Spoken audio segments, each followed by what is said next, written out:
Hello, hello, hello guys. Good morning. Good morning sa ating lahat.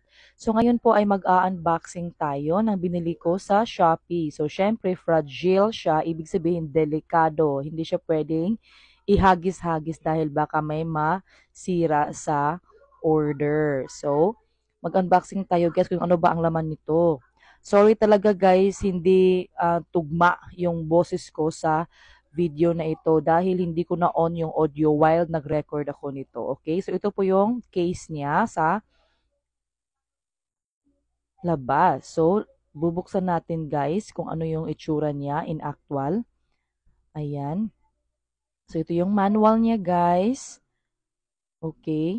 Ito yung mga instruction. Siyempre sa mga first time user ng mini stove na ito. So ito po yung color niya.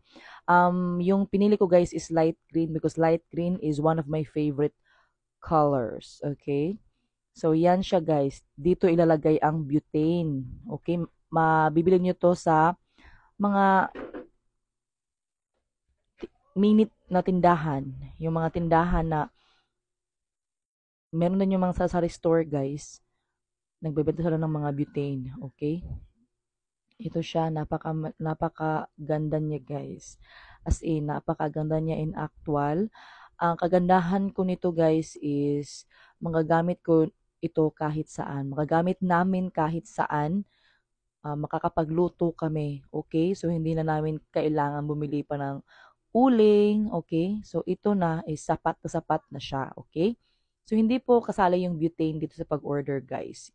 Itong mismo yung mini stove lang po ang pinibenta nila. So, okay. So, ito po yung case niya para kahit saan ay mabibit-bit namin. So, very, very nice in actual guys. Napakaganda, napakamura pa. So, ito na yun guys, no? Sana ay nagustuhan nyo ang video na ito. At saka, wala po siyang damage. Thank you so much sa seller at of course sa courier. Bye! God bless!